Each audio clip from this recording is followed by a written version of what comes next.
মে দাম মে ফিক শংকৰ সংঘই কৰা অপমান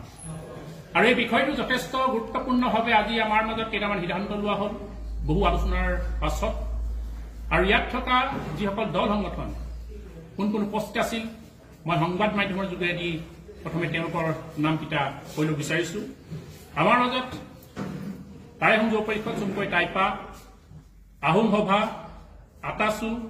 আহোম জাতীয় মহাসভা পূৰ্বাঞ্চল সাহিত্য সভা টাই আহোম জাতীয় পৰিষদ মোহন দেউধাই বাইলুং সন্মিলন মোহন দেউধাই বাইলুং বংশাৱলী পৰিষদ Tai Ahom youth forum indigenous people of Mungdun Chunkham গতিকে এইকেইটা সংগঠন আমাৰ মাজত আজি উপস্থিত আছিল আৰু গোটেইকেইটা সংগঠনৰ আলোচনা মৰ্মে আমি কেইবাটাও প্ৰস্তাৱ আৰু সিদ্ধান্ত গ্ৰহণ কৰা হৈছে আৰু এই প্ৰস্তাৱ আৰু সিদ্ধান্তকেইটা আমি সংবাদ মাধ্যমৰ যোগেদি আমি ৰাজহুৱা কৰিব বিচাৰিছোঁ এক নম্বৰ কথাটো হ'ল যিসকল ব্যক্তি আগন্তুক দিনত শংকৰ সংঘলৈ সদস্যপদ গ্ৰহণ কৰিব তেওঁলোকক আমাৰ আহোমৰ যিখন প্ৰমাণপত্ৰ OBC প্ৰমাণপত্ৰ তেওঁলোকক কিন্তু আগন্তুক দিনত প্ৰদান কৰা নহ'ব এয়া আমি সিদ্ধান্ত গ্ৰহণ কৰিছোঁ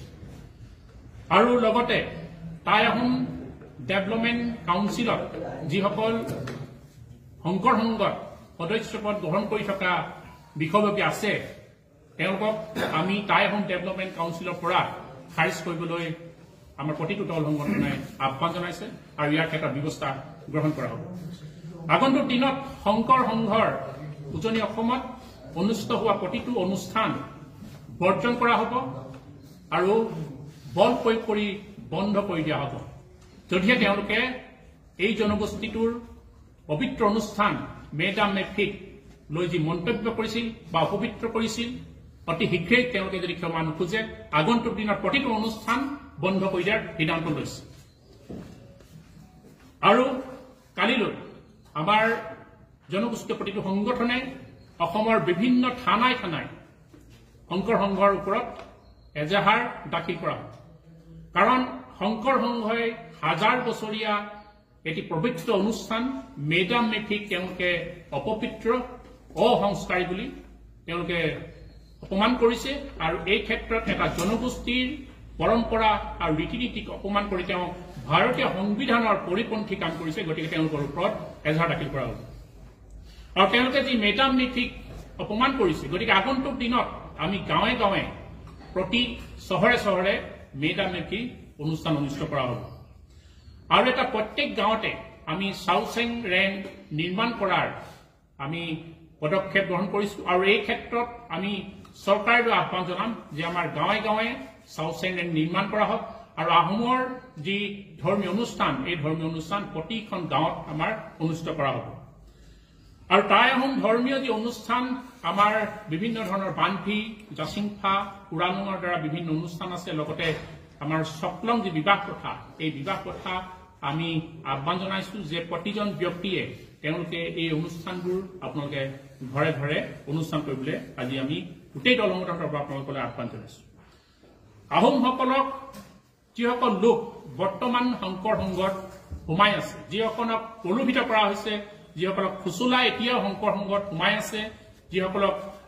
ধমকি লগোৱা হৈছে শংকৰ সংঘৰ পৰা ওলাই গ'লে বিভিন্ন ব্যৱস্থা গ্ৰহণ কৰাৰ ক্ষেত্ৰত এইসকলক আমি আহ্বান জনাইছোঁ এতিয়াও সময় আছে অতি শীঘ্ৰেই আপোনালোকে শংকৰ সংঘ ত্যাগ কৰক আৰু আহোমৰ যি গৌৰৱান্বিত ইতিহাস এই ইতিহাসৰ লগত আপোনালোকে সম্পৃক্ত হওক আৰু পুনৰবাৰ আমি কওঁ যে শংকৰ সংঘত ভৱিষ্যতেও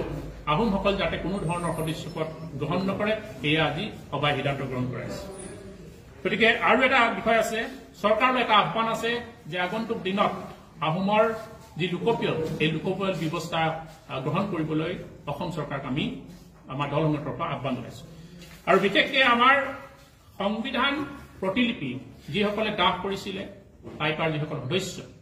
এই সদস্যসকলৰ ওপৰত থানাই থানাই তেওঁলোকে এজাহাৰ দিছে আৰু এয়া আমি বাৰে বাৰে কৈ আছোঁ শংকৰ সংঘক আমি বাৰে বাৰে কৈ আছোঁ